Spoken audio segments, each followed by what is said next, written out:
तमाम कांग्रेस के कार्यकर्ताओं को पुलिस ने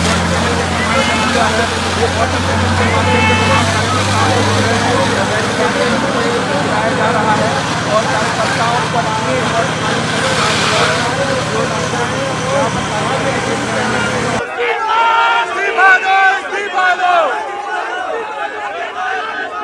নমস্কার, দেখছেন টক টু বাংলা। আমি অভিষেক রয়েছে আপনার সাথে। এই মুহূর্তে যে খবর নিয়ে উপস্থিত হয়েছে, যে ছবিগুলো আপনারা দেখলেন, যে ভিডিওগুলো আপনারা দেখলেন, সেগুলো একদম সাধারণ মানুষের ভিডিও। কোনো ধরনের কোনো পলিটিক্যাল পার্টি আন্দোলন নয়। সেখানে সাধারণ মানুষ ইনকলাব জিন্দাবাদ বলে রাস্তায় নেমেছিলেন এবং অবশ্যই দেশের যুবরা এই মুহূর্তে তাদের নিজেদের কথা বলতে রাস্তায় নেমেছেন। একদম সাধারণ মানুষ রাস্তায় নেমেছেন যখন পর পর প্রত্যেকটা পরীক্ষাতে তারা দেখতে পাচ্ছেন যে আমাদের ভবিষ্যৎ আর নেই। তার কারণ প্রত্যেকটা পরীক্ষায় কোনো না কোনো ভাবে পেপার লিক হচ্ছে, কোনো না কোনো ভাবে পরীক্ষা ক্যান্সেল হয়ে যাচ্ছে, আবারও তাদের ওয়েট করতে হচ্ছে।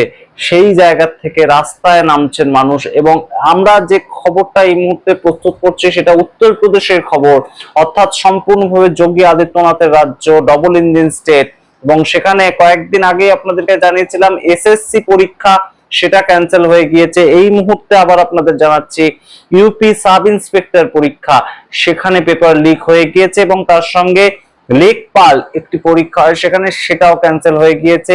এসএসসি কনস্টেবল সম্পূর্ণ তারও পেপার লিক হয়ে গিয়েছে। এগুলো কোনো ধরনের কোনো মেইনস্ট্রিম মিডিয়াতে আপনারা দেখতে পাবেন না। এবং সেই যে পেপার লিক পর পর লাগাতার কয়েকটা হয়েছে, সেই নিয়েই একদম সরাসরি উত্তরপ্রদেশের কানপুর প্রয়াগরাজে এই ক্যান্ডেল মার্চ হয়েছে। সেখানকার ছাত্ররা বলছে যে আমাদের যে সম্পূর্ণ দাবি সেটা আগে আমাদের কাজ নিয়ে হওয়া উচিত, কোনো ধরনের ধর্মের রাজনীতি নয়, তো বরঞ্চ এই মুহূর্তে কাজের দাবি হওয়া উচিত। একদম জাতি ধর্ম নির্বিশেষে তারা রাস্তায় নামছে। এবং এই যে ছবিগুলো দেখছেন আপনারা, সেগুলো কিন্তু মানুষের পুঞ্জীভূত ক্ষোভ। তার কারণ সাধারণ মানুষ যে জায়গা থেকে একটা পড়াশোনা করে, তারা একদম বেসিক মধ্যবিত্ত, নিম্ন মধ্যবিত্ত বাড়ির ছাড়া ছেলে মেয়ে, তারাও কিন্তু পড়াশোনা করে নিজেদের সম্পূর্ণ বাড়িটাকে এগিয়ে নিয়ে যেতে চায়। পশ্চিমবঙ্গের যে তৃণমূল কংগ্রেস সরকার ছিল, সেই তৃণমূল কংগ্রেস সরকারের বিরুদ্ধে মানুষের যে ক্ষোভ উগরে উঠেছিল, তার মূল কারণটা কিন্তু 26,000 শিক্ষক তাদের চাকরি যাওয়া, শিক্ষা ক্ষেত্রে এই ধরনের দুর্নীতি, এসএসসি পরীক্ষাটা সম্পূর্ণ বন্ধ করে দেওয়া। এই যে ছবিগুলো পশ্চিমবঙ্গের ক্ষেত্রে উঠেছিল, ঠিক সেই জায়গাগুলো কিন্তু কোথাও গিয়ে একদম লাগাতার আমরা দেখতে পাচ্ছি এই মুহূর্তে উত্তরপ্রদেশ থেকে উঠে আসছে। এবং অবশ্যই সম্পূর্ণ যে ছবিটা উঠে আসছে তার অন্যতম একটা বড় জায়গা কিন্তু ছিল এসএসসি জিডি পরীক্ষা, সেটা সম্পূর্ণভাবে ক্যান্সেল হয়ে যাওয়া। এবং কেন ক্যান্সেল হয়ে গেছিল আপনাদের মনে থাকে যদি, যে 399 জনের একটা বসার জায়গা ছিল, সেখানে 819 জনকে বসতে দেওয়া হয়েছিল। এবং সেটা শুধু একটা সেন্টারে নয়, একটা সেন্টারের জন্য কিন্তু সম্পূর্ণ রাজ্যের পরীক্ষাটাই ক্যান্সেল হয়। কিন্তু সেই যে ছবিটা ধরা পড়েছিল সেটা শুধু একটা সেন্টারে নয়, এই সেন্টারটিতে 399 জন মানুষের বসার জায়গা ছিল। 350 জনকে একদম সরাসরি তাদের বায়োমেট্রিক্স করিয়ে সম্পূর্ণ আধার কার্ড দেখে ভেতরে পরীক্ষা দিতে বসতে দেওয়া হয়। কিন্তু বাদ বাকিরা কি করবে বাইরে? তাদেরও তো অ্যাডমিট কার্ড ওই একই পরীক্ষা সেন্টারে, তো সম্পূর্ণ পরীক্ষাটা ক্যান্সেল করা হয়। পরবর্তীতে জানতে পারা যায় বিভিন্ন জায়গায় এই একই অব্যবস্থা হয়েছে এবং সেইখান থেকেই ছাত্ররা কিন্তু সম্পূর্ণ এই মুহূর্তে যা ডিসিশনটা নিয়েছে, তারা জানাচ্ছে এই মুহূর্তে তারা সিএম কে চিঠি দিয়েবে এই সম্পূর্ণ বিষয়টাতে এবং দেশের প্রেসিডেন্টকে তারা চিঠি দেবে, অর্থাৎ ভারতবর্ষের রাষ্ট্রপতি পর্যন্ত তারা যাবে এই মুহূর্তে। মোদী সরকার, ডবল ইঞ্জিন স্টেট, তাদের বিরুদ্ধে একদম।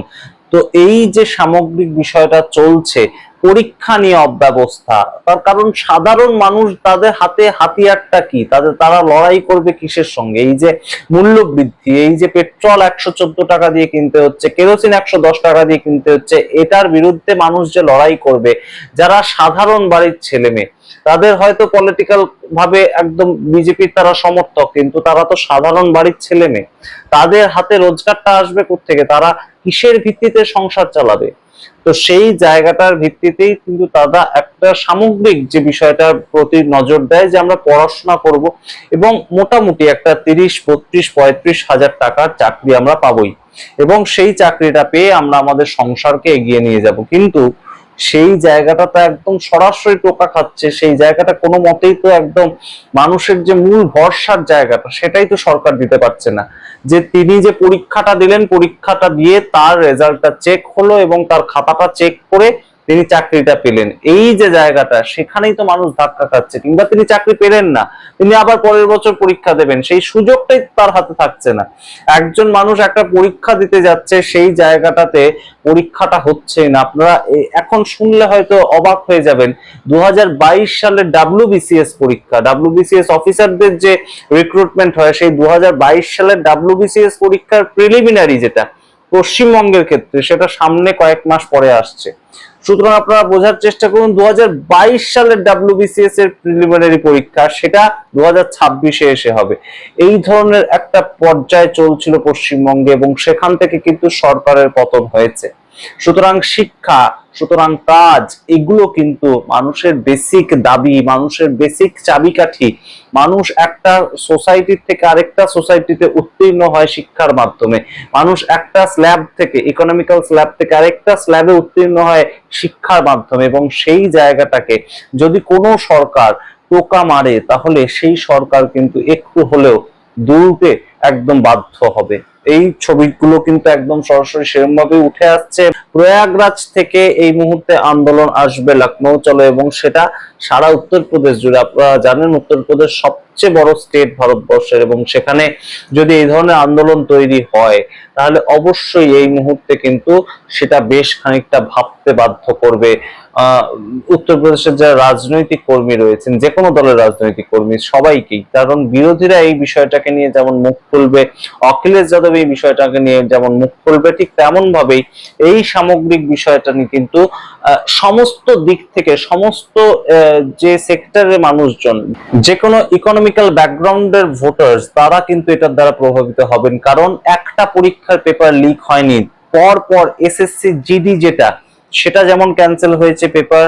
উত্তরপ্রদেশ সাব ইন্সপেক্টর, সেই সাব ইন্সপেক্টরের যে পেপার সেটা লিক হয়েছে। তার পরবর্তীতে লেকপাল বলে একটা পরীক্ষা হয়, সেটা একদম সরাসরি ক্যান্সেল হয়ে গিয়েছে। এবং তার সঙ্গে কনস্টেবল, সাধারণ কনস্টেবলের চাকরি, আপনারা বোঝার চেষ্টা করুন, 20 থেকে 22 হাজার টাকা মাইনে একটা সরকারি চাকরি যদি কনস্টেবলের হয়, সেই পরীক্ষা পর্যন্ত একদম সরাসরি লিক হয়ে গিয়েছে। তাহলে সেই ক্ষেত্রে কি করে মানুষ ভরসা করবে সরকারকে? এই একই ছবি উত্তরপ্রদেশে, আপনারা শুধু ভাবছেন উত্তরপ্রদেশের ছবি এটা, তা কিন্তু নয়। একই ছবি আমরা দেখতে পেয়েছি বিহারের ক্ষেত্রে। বিহারে কয়েকদিন আগে এসএসসি জিডি যখন পরীক্ষা হচ্ছিল, তখন 4 লক্ষ টাকার বিনিময়ে সম্পূর্ণভাবে বিক্রি হয়ে গিয়েছে পেপার, একদম অ্যান্সার পেপার। তো সেই জায়গাগুলো কিন্তু অবশ্যই সরকারকে আরেকটু সচেতন হওয়া উচিত। এই যুব সমাজ যদি রাস্তায় নামে, সেটা কিন্তু খুব ভালো একটা চেহারা ধরে না। সেটা আমরা অলরেডি সোশ্যাল মিডিয়াতে কিন্তু দেখতে পাচ্ছি। ককরোচ জনতা পার্টির নামে কিন্তু এই একই জনোচ্ছ্বাস, তারা হয়তো একটু মধ্যবিত্ত, তারা হয়তো একটু আপার ক্লাস ইকোনমিক্যালি, তাই তারা ইনস্টাগ্রামে প্রতিবাদ করছে, কিন্তু রাস্তায় যারা নামছে তারা তো ভুক্তভোগী। তারা তো একটা স্বপ্ন নিয়ে এসেছিল, তারা রাজনীতি করবে বটে, তারা রাজনৈতিক দলকে সমর্থন করবে বটে, চাকরিটা তো চায়। তো সেই চাকরির বিষয়টা তো কোনো মতেই সিকিউর করতে পারছে না উত্তরপ্রদেশে ডবল ইঞ্জিন স্টেট হিসাবে যোগী আদিত্যনাথের সরকার। এই প্রশ্ন তো উঠবেই এই মুহূর্তে। এবং অবশ্যই আপনাদের জানিয়ে রাখি, এটা বিষয়, এই যে বিষয়গুলো, এই যে আন্দোলনগুলো, এগুলো কিন্তু আপনারা সোশ্যাল মিডিয়া ছাড়া কিংবা আমাদের মতন কিছু ইউটিউব চ্যানেল ছাড়া কোনো টিভি, কোনো মেইনস্ট্রিম মিডিয়াতে বিশেষ দেখতে পাবেন না। এবং এটাকে নিয়ে আলোচনা করতে হলে বিজেপির কোনো সমর্থক কিংবা স্পোক্স পারসন কেউ কিছু বলবেন না। কিন্তু যখনই আমরা দেখতে পাই যে ভোট আসে, সামনের বছর উত্তরপ্রদেশে ভোট রয়েছে, এবং সেক্ষেত্রে উত্তরপ্রদেশে মানুষের আন্দোলন যদি এইভাবে বাড়তে থাকে, তাহলে শুধুমাত্র হিন্দু মুসলিমের ওপর দাঁড়িয়ে ভোট কি হবে আমরা জানি না। তবে স্পোক্স পারসনরা কিন্তু হিন্দু মুসলিম নিয়ে একদম ফাটিয়ে বলেন, খুব ভালো করে একদম চাচা ছোড়া বক্তব্য রাখেন। এই মুহূর্তে যোগী আদিত্যনাথকে কে টক্কর দেবে সেই রকম বক্তব্য পর্যন্ত আমরা শুনতে পাই হিন্দু মুসলিম নিয়ে। কিন্তু এই নিট পেপার লিক কিংবা সিবিএসসি পেপার কিংবা একদম এই যে এসএসসি জিডি পেপার কিংবা ইউপি সাব ইন্সপেক্টরের যে পেপার লিক, সেগুলো নিয়ে কারোর কোনো বক্তব্য নেই।